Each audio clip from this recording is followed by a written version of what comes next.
Good morning, everyone.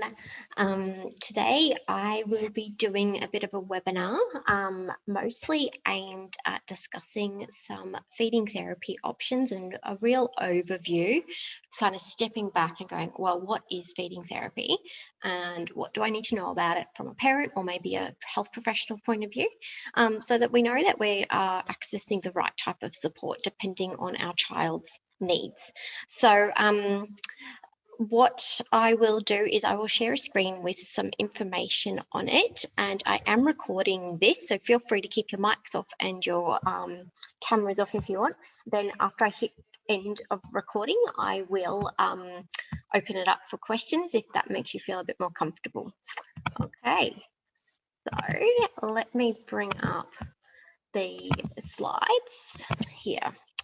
So what I wanted to do today really is just talk about what kind of feeding assistance is even available, because I think in today's day and age, we can see and we can access so much information, but we might not understand maybe, and it's definitely not part of what the feeding professionals do, but it's just that everyone's got so much different experience that they can bring to the table to help your child, but it's just a matter of you advocating for what you might need, or how we set up our goals and how we set up this for the best success for the child, because not every feeding therapist is going to be the perfect match for you, and it's the same with every profession.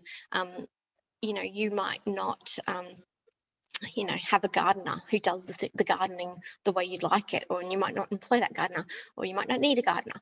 So there's sort of things like that where I'm like, there's so much out there to understand about feeding therapy, but it's not as easy to understand as, say, something like getting a gardener. Okay, so who am I? I just wanted to have a quick overview of who am I. So you are getting information from a mum of two, and I've also worked clinically in a transdisciplinary team, which means I worked as the nutritionist with OTs, and then we would refer out to a speech pathologists or psychologists or back to the GP if there was anything else we needed further input from. So the team wasn't always necessarily co-located, like in the same building, but we at least had two professions in the feeding therapy sessions.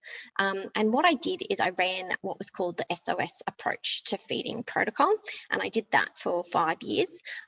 What I do now is called responsive feeding therapy, and it has taken a lot of my skill set that I've honed over those years running SOS to help me become a responsive feeding therapist. Also in the middle of my master's in occupational therapy, because I suppose working in the team of OTs for that long, I realised I was definitely a lot more OT focused than I was nutrition focused. Doesn't mean I don't help with nutrition. It just means that I can see the benefit of having at least two disciplines myself when it comes to helping children with feeding. But I do know that it often takes more disciplines. So having a speech therapist on board, having a psychologist on board, having a GP who has a good overview of what feeding entails for kids is also really important as well. Obviously, that can be an ideal situation and it may not be feasible for every single person, but I thought I'd highlight a bit of a quote from me, because part of me working in that team means that it enhances everyone in that professional knowledge and skills. So even though I'm not a trained speech pathologist, but I appreciate and I can understand what goes into that importance of understanding what's happening in the mouth of the children and those sorts of issues and concerns. The psychology of feeding, I devour as much psychology information as I can, because that all has a massive impact. So you would have seen me, I do professional development to things like trauma-based responses to therapy, and having a real psychology-informed, client-centered focus is really important when it comes to feeding. So feeding is definitely, it involves more than what one specialty can ever encompass. Family feeding, it involves nutrition, it involves your oral motor considerations, it involves psychology understanding, medical knowledge. So if we're looking at weaning off G tubes, if we're looking at EOE, maybe an AFRID diagnosis. There is so much medically and psychologically that goes into things, even things like premature birth or traumatic birth, and the impacts of even infantile reflux and how that then impacts on that feeding journey is really important. So understanding what has medically happened for the children is really important as well.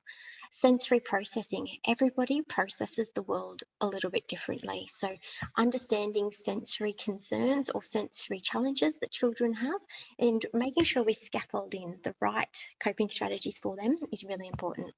Knowing where they're at functional skills wise, this can be anything from fine motor skills, gross motor skills, and everything kind of in between in terms of their daily interactions.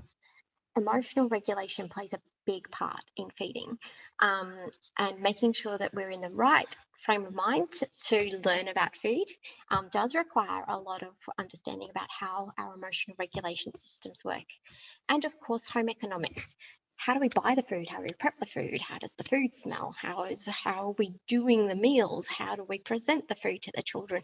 How do, working relationships go? Work-life balance happening in the home environment. So much home economics impacts how we can enact some of the things that we might learn at feeding therapy. And my main point to say is that every day is a learning day. So that's a little bit about me. And what we're going to do today is really have a bit of a SMART goal. So I really want to make sure that I'm going to be presenting you some really good information that you can relate to, so that you know how to seek additional help, you know what a feeding goal can look like, and what styles of therapy are available, so that when you approach therapists, you might have the language and the information to kind of go, hey, how are you going to do this therapy, and kind of have that overall knowledge to know if that's going to be a style that suits you and the way you want to work. So I'll give you a couple of checklists as we go through, and there's a commitment here that I need from you as well, is to watch the whole presentation.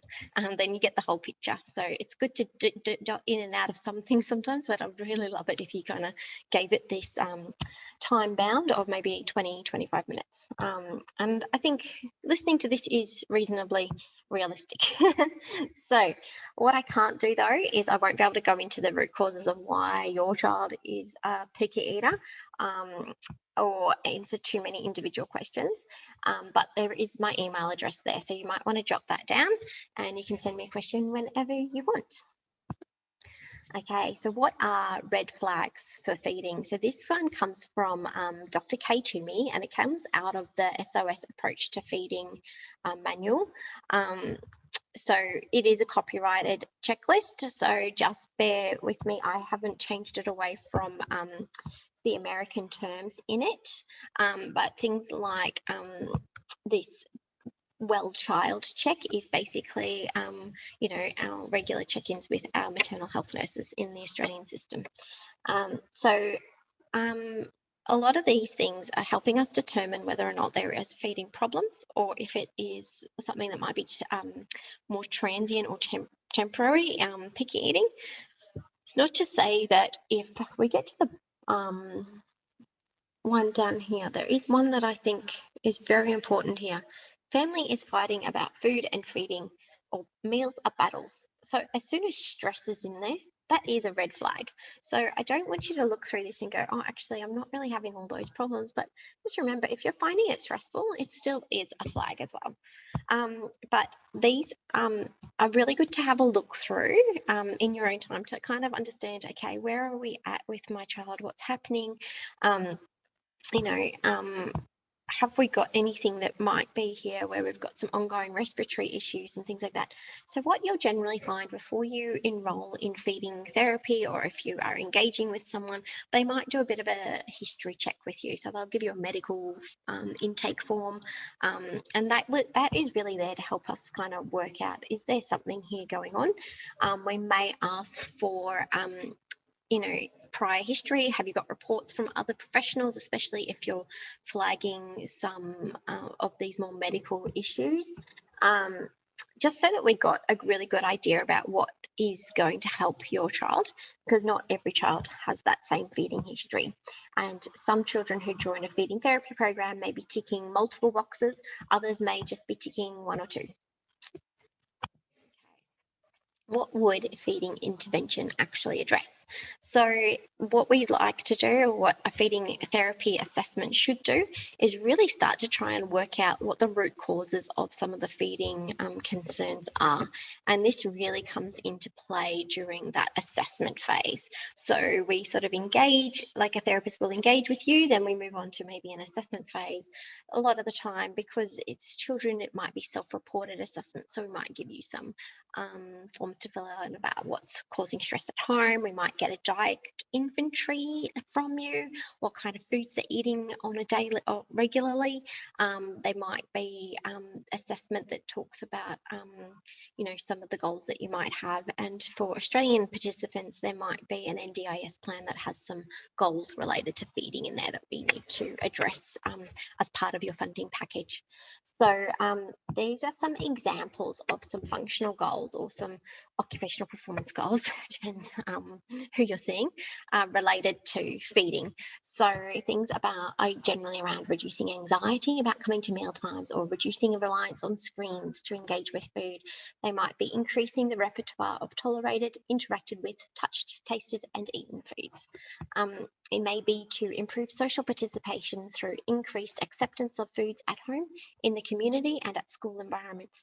That one's one that I probably use a fair bit, because I do run group programs, and a lot of that is around social participation. May not necessarily be about always eating them, but what I would love them to do is to be able to go to a birthday party and not worry that, oh, you know, they'll serve chocolate cake, I'm going to be forced to eat it. Like, oh no, they'll serve chocolate cake and I can choose to try it, smell it, lick it, whatever I want, or I can just enjoy being at the party without that pressure. So there's a lot of that social participation part that comes into feeding. Sensory resilience. Am I going to be able to tolerate the fact that there is chocolate cake on the table near me? Being able to enact appropriate coping mechanisms at meals, increasing different types of foods that are eaten. So yeah, you can see a whole range of different goals that I have listed here that can help you understand when you're going for feeding therapy, that like, actually, these are the sorts of goals I want. One of the hardest questions that I ever get asked is, what is your success rate? And I'm like, well, how do you define your success? How did you define your goals? How have we set this up so that we know what the intervention is actually going to be addressing for you? Because sometimes intervention may not be with the child as much. It may be parent support intervention is going to be more helpful, because it's helping you with your mindset around feeding, which has a lovely flow-on effect when we reduce parental anxiety. You know, the intervention doesn't always have to come in one specific format, is what I'm kind of working at.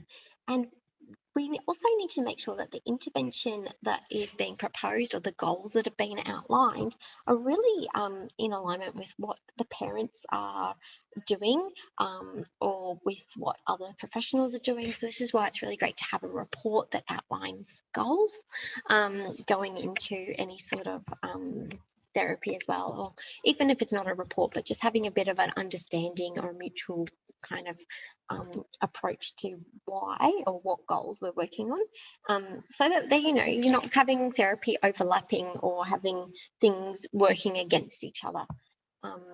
Also understanding the approaches. Oh, hang on, I've zoomed ahead a bit too far here. Let me go to the next one. To this. Yeah. So that gives us rise to what types of intervention are there. So what I've done is I've sort of divided it into two, but you'll find there's a lot of things that kind of fit into this grey area. But there's things that are responsive to the child. And these are the things that understand that a child has self-determination, a child needs autonomy, a child needs to feel secure, and there's a relationship and connectedness involved in eating, because eating isn't just a behavior that we execute, like handwriting is. Okay, follow the prompt, do the thing, do the action. That's behavioral. Eating is something we need to do to survive, but it is in its little like it's in its own sphere of environment interactions, social participation, so much involved in feeding that, you know, you're looking at either two types of models that you could use. Now, as I said, I'm a responsive feeding therapist, and I don't want to sound really always biased towards this point, but this is where the research is really heading in terms of long-term good relationship with food. Okay, so this is where we will find that if we're structuring a responsive feeding therapy program, we might be engaging in interactions, but we'll also be supporting from a family meal point of view. So some goals will be around, have we tried this or have we tried that? Let's do this at home. Let's have this structure. So your therapist can help with that parent support side of things to help make responsive feeding a holistic approach rather than just something you do in a therapy session. So the structures can vary. Like I said, there's parent coaching, or you could be doing a therapy meal. There are different types of skills or goals and focus. So if we're talking to a child who may have oral sensitivity goals, we might be doing some fun activities where they choose what they might interact with the food on. So it's not making the child do something, but we might be like, oh, I might see how clever my tongue is and see if my tongue can reach over there today, and do some exercises. We could do a bit of fun role-playing activities, but we also, very importantly, coach them on coping strategies, and it's their choice. So we're not putting food into their space. We're not leading it with an authoritative stance. This is very much a, hey, we can do all this, and you can always opt out of it if you can. That style of therapy. And it is all about that goal. So the goals can be around oral sensitivity. A goal could be around just being able to participate in a group around food. And so with those sorts of goals, you might find yourself looking at group feeding therapy as opposed to one-on-one feeding therapy.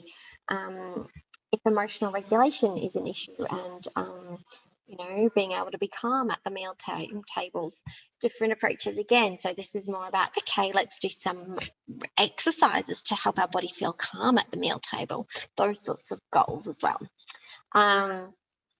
And whether or not there is a lot of sensory base towards the play that you're doing with the food, or are we looking at anxiety approaches? So there's a lot that can vary within the two different realms of being responsive, or if you're taking that behavioural approach. So a behavioural approach to feeding, again, is really about trying to enact it as a response.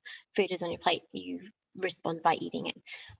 But it does not take into account the nature of eating in real life. Okay, so who do you see?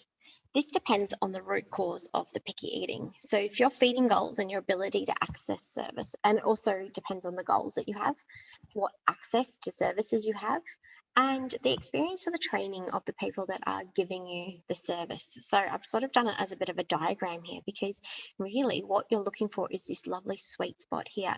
You want someone who's got experience and that you can access here, that overlaps with the types of goals or the types of parenting strategies that you might use, and that also overlaps with the child's root cause for feeding. So say if I maybe a child with a really complex medical history that I don't have much experience in as a feeding therapist, that kind of puts me in a bubble out here. There's no sweet spot for accessing my feeding therapy. It may work well, but what I would be better to do as a professional is source or help you source someone who is the expert on that specific medical condition. If the root cause for your feeding challenges is allergies, but you want to see a feeding specialist whose experience is really on, like, maybe oral motor and no allergy and anxiety, and maybe there isn't as much overlap there as you would like. And that's okay. Not everyone can be the perfect therapist for you. So you do have to look at experience and access, what the goals are that you're trying to do and your parenting style and what works for you, and the root cause of what's happening for your child to find that sweet spot and advocate for getting that met. So in terms of who can help you out, speech pathologists, great for all things oral motor, swallowing. Yeah, if you think there's stuff going on there, also if you're finding expressive language, receptive language concerns, a speech delay, those sorts of things, sometimes finding a speech pathologist that might have more experience there, you can see this circle widens for you, as opposed to maybe seeing a psychologist or a nutritionist that may not be as experienced in those sorts of more oral motor type oriented problems. Occupational therapists, so their experience and your access to them is really around those sort of more sensory challenging aspects of feeding or emotional regulation. Your OTs will be great for helping with those soft skills of getting ready for school, so which also are massively important when it comes to eating. So are we good at understanding directions? Are we good at expressing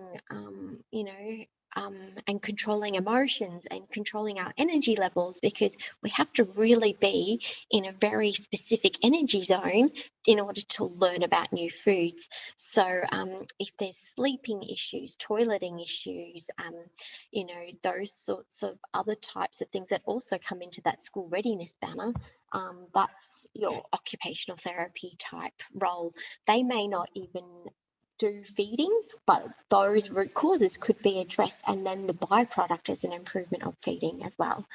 A pediatric dietitian and nutritionist, they can help you and maybe from the parent coaching side of things as well, with helping you with that home economics of what do I provide, how do I provide it, what's going on there. They also really help a lot of the time with allergy management, dietary concerns, supplements, those sorts of areas if you're finding that those root causes are there. Psychologists and counsellors that are really specific for children's needs if you're finding anxiety causes are there. Your maternal health nurses and lactation consultants is definitely important, especially in those early days.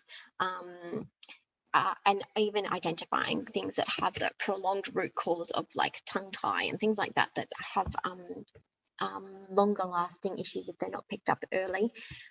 They're a great point of reference.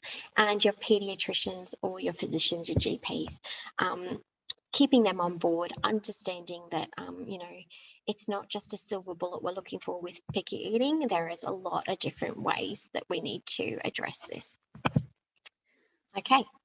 So, like I said, a therapy setting is only one piece of the puzzle. So attending therapy will help, but it's not the only thing. There's all of those other environmental considerations.